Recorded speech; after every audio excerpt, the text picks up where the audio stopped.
যারা আমাদের বিপক্ষে থাকে, মুসলমানদের বিপক্ষে থাকে, ইসলামের বিপক্ষে থাকে, মাদ্রাসা মসজিদ গোরস্থান ঈদগাহের বিপক্ষে থাকে, তাদের আমরা হেদায়েত কামনা করি। আল্লাহ তুমি তাদেরকে হেদায়েত, যদি হেদায়েতের মধ্যে না থাকে তুমি আব্রাহার মতো তুমি ধ্বংস করে দাও, তাদেরকে তুমি ফিরআউনের মতো ডুবিয়ে দাও, শরীর সমাজে তুমি করে দাও। কেমন ভাবে করবে তুমি মহান আল্লাহ তুমি জানো।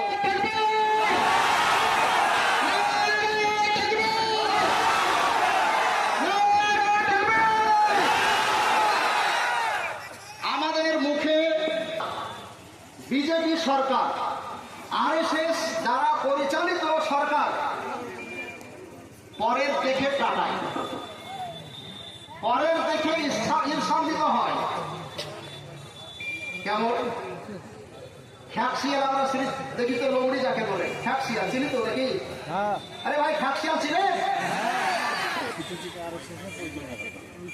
একদিন রাস্তায় হাঁটছে, রাতের অন্ধকারে হাতি হেঁটেছে ওই রাস্তা দিয়ে, আগে হাতি লেগেছে লাভ, হাতি পায়খানা করেছে। হাতি এক জায়গায় যদি পায়খানা করে কতটা হবে? আমরা হাতির লাভ দেখিনি সরাসরি, কিন্তু মহিষের দেখেছি নাকি।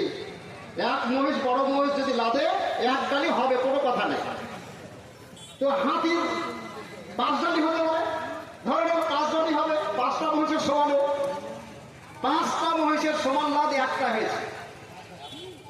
খ্যাকশিয়াল দেখে বলছে আবার কি রে, এই জিনিসটা কি জিনিস?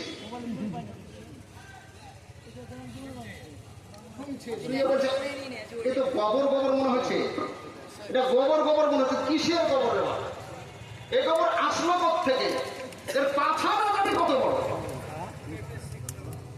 গোবর দেখে কাটাছে, এ আসলো থেকে কার এত বড়? মোদী সরকার, আরএসএস পরিচালিত সরকার তলিয়ে দেখলো, খতিয়ে দেখলো, মুসলিমদের পার্সোনাল লকে হিলাতে পারা গেল না। এটা করে দেখলাম, ওটা করে দেখলাম, হিজাবের উপর দেখলাম, আরো কত কিছু করলাম, কিছু পারাই না। রাম মন্দির তৈরি করলাম, তা তো কিছু হলো না। খতিয়ে দেখলো, তলিয়ে দেখলো, ভারতবর্ষে মুসলমানদের সংখ্যা মাত্র 20% তাদের হিসাবে। এরা খতিয়ে দেখলো, তদন্ত দেখলো, বিশাল সম্পদ মহিষার লাদের মতো, দেখি হাতির লাদের মতো এত সম্পদ রে মুসলমানদের আছে। এত ঈর্ষা হয়, এত পাছা ফেটে গেল তার। কিছু করেন তো আপনারা নাকি? কি খ্যাকশিয়ালের মতো পাছা ফেটে গেল, এত লাভ হয় কি করে? এত সম্পদ থাকে কি করে? এর সম্পদকে হস্তগত করতে হবে, একে কৌশলে নিতে হবে, একে স্বচ্ছতার নামে আর অস্বচ্ছ অবস্থায় আসো। অকাপ সম্পত্তি মুসলমানদের প্রকৃত কাজে ব্যবহার হয় না, তবে যেগুলি হয় না, কিন্তু অকাপ বিল হয়ে গেলে, পাশ হয়ে গেলে, আইন হয়ে গেছে, এরা করবে কি আপনার আমার মাদ্রাসা মসজিদেরও আর অস্তিত্ব রাখবে না। একটা সময় আমরা শুনেছি সব, এত সম্পদ, এত জায়গা, এত জমি কিভাবে নেওয়া যায়? এই কৌশল এতে আপনার করলো কি, এই বিল পাস করে আইনে পরিণত করলো। জানেন, যাদের কাজ থাকে না তাদেরকে কি বলে? যার কাজ নাই তার এই কুঠির ধান ও কুঠি করি, কাজ নাই তো কি করি, এই কুঠির ধান ওই কুঠিতে করি। এই আরএসএস পরিচালিত ভারতবর্ষের আইন অমান্যকারী, সংবিধানের মাথায় কুঠারাঘাতকারী এই শাসক দল বিজেপি সরকার, এদের কাজ কিছু নয়, উন্নয়নের কাজ কিছু নয়। যুবকদেরকে, শিক্ষিতদেরকে চাকরি দিতে হবে, বেকারদেরকে, এর কোনো ধান্দা নয়।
আমাদেরকে সাহায্য করো। আমাদের গভীর যে বাস করছে সরকার, তাদের সম্মতি দাও। এই সরকার যে বিল পাস করে দিয়েছে, আমরা আইনে পরিণত করেছে, এই আইনকে বাতিল করার মতো মানসিকতা তাদের মধ্যে দাও। আমাদের এই বার্তা তাদের কাছে পৌঁছে দাও। ভারতবাসী জনগণ, মুসলিমরা, যে কোনো মাঝাবের হোক, যে কোনো ফেরকার হোক, এই মুসলমানরা সব ভুলে গিয়ে নিজ নিজ মাঝাব ভুলে, নিজ নিজ মতাদর্শ ভুলে আজ এক আল্লাহ তোমাকে সাক্ষী রেখে আজকে এই ময়দানে যেমন আমরা হাজির হয়েছি, আল্লাহ নবী দিল আমাদেরকে এইরকম আন্দোলনের শরীক হওয়ার তৌফিক দান করো। আমাদের পিতৃপুরুষরা, বাপ দাদারা কোটি কোটি টাকার সম্পদ, লাখো কোটি হাজারো কোটি টাকার সম্পদ ওয়াকফ হিসাবে রেখে গেছে। এই ওয়াকফ সম্পদকে যথাযথভাবে আমাদের দায়িত্ব পালন করা, রক্ষা করার ক্ষমতা দান করো। এই সরকারকে সম্মতি দাও, আমাদের এই বার্তা তাদের কাছে পৌঁছাও। তারা যেন আমাদের এই বার্তা অনুযায়ী, তোমার সম্মতি অনুযায়ী আমাদের এই বিরোধী আইন যেটা তৈরি করা হয়েছে, এই আইনকে যেন তারা প্রত্যাহার করে নেয়। আল্লাহ সেই ক্ষমতা তুমি দান করো তাদেরকে। আল্লাহ তুমি তাদেরকে হেদায়েত করো। আমরা তাদের হেদায়েত কামনা করি। যারা আমাদের বিপক্ষে থাকে, মুসলমানদের বিপক্ষে থাকে, ইসলামের বিপক্ষে থাকে, মাদ্রাসা মসজিদ গোরস্থান ঈদগাহের বিপক্ষে থাকে, তাদের আমরা হেদায়েত কামনা করি। আল্লাহ তুমি তাদেরকে হেদায়েত করো, তাদেরকে বোধ শক্তি দাও। আমরা মিলেমিশে এক বৃত্তি দুটি কুসুম হিন্দু মুসলমান এই সূত্রে গাথা সেইভাবে সমাজ করে আমরা দেশ করে, দেশের আইনকে শ্রদ্ধা করে, দেশের সংবিধানকে আমরা যেন অক্ষত রাখতে পারি, অটুট রাখতে পারি, বলবৎ রাখতে পারি, সে তৌফিক দান করো। আমাদের দেশের দেশদ্রোহী যারা, তাদেরকে তুমি হেদায়েত করো আল্লাহ।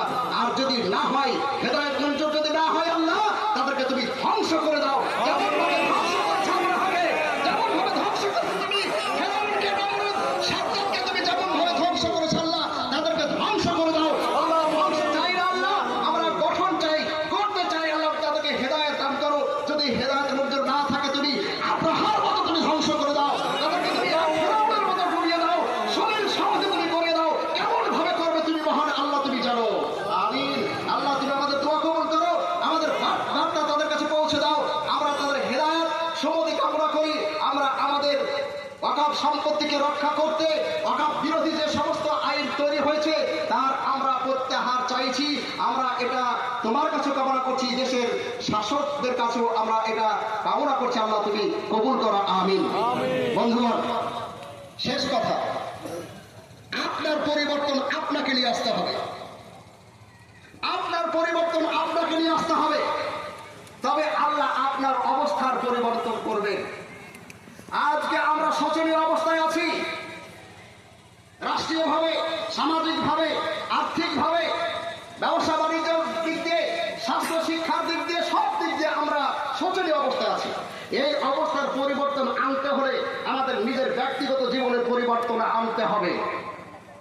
সেটা হচ্ছে আল্লাহর কাছে সারেন্ডার করার একমাত্র উপায় নামাজ পড়া। এখানে 10% লোক হয়তো নামাজ পড়েছেন আসরে। আমি বলবো আজকের এই সবার দায়িত্বশীল হিসাবে, মুসলিম যেহেতু আমরা, আমার সম্পদ আমি হারিয়ে দিই, আমারও সম্পদ, নামাজ আমি পড়েছি, তোমাকে আমি মেনে নামাজ পড়েছি, সেজদা দিয়েছি। সেজদায় বসে বসে বলেন আপনি, সেজদায় পড়ে পড়ে আপনি বলেন আল্লাহ তুমি আমাদের রক্ষা করো, তুমি হেফাজত করো। বাংলা আপনি আরবি না জানলে বাংলাতে বলেন, আল্লাহ কবুল করবে। আল্লাহ কেউ যাবেন না, নামাজ পড়ে তারপরে যাবেন। আসলে নামাজ পড়লে মানে বুঝে আমাদের হওয়া মালুম, তার ধন সম্পদ সব শেষ হয়ে গেল, আর আল্লাহ সম্পদ আল্লাহ রক্ষা করবে। আপনি আবু তালেবের মতো হন, নিবেদিত প্রাণ হন আবু তালেবের মতো, কি আব্দুল মুত্তালিবের মতো। আল্লাহর ঘর আল্লাহ রক্ষা করেছে কাবাসের আবাবিল পাঠিয়ে। আপনি আল্লাহর হয়ে যান, আল্লাহ আপনার হবে। নামাজ পড়ে আপনি নিজেকে আল্লাহর এটা প্রমাণ করুন। নামাজ পড়ে তারপরে যাবেন, সবাই এখন আছে, নামাজ পড়ে তারপরে যাবে। আর আমি কিছু বলছি না, আল্লাহ তাআলার কাছে দোয়া করি, আল্লাহ তুমি আমাদের এই প্রতিবাদ সভাকে কবুল করো। আল্লাহ তুমি আমাদের মনের ইচ্ছাকে কবুল করো। আল্লাহ তুমি আমাদের ভালো আমলগুলিকে কবুল করো, মন্দ আমলগুলিকে ক্ষমা করো। যা কিছু ভুল হয়েছে আল্লাহ তুমি সেগুলি ক্ষমা করো। আল্লাহ আমাদের ভালো আমলগুলিকে তুমি কবুল করে দাও। আল্লাহ আমাদের মধ্যে যারা অসুস্থ আছি, সুস্থতা দান করো।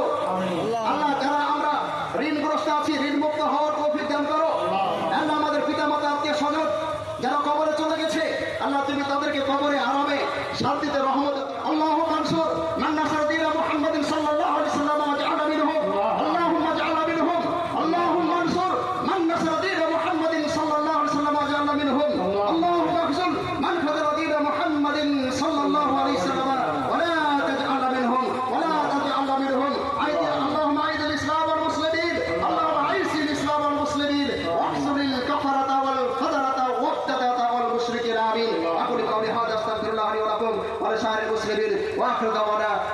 আলহামদুলিল্লাহ রাব্বিল আলামিন। আসসালামু আলাইকুম ওয়া রাহমাতুল্লাহ।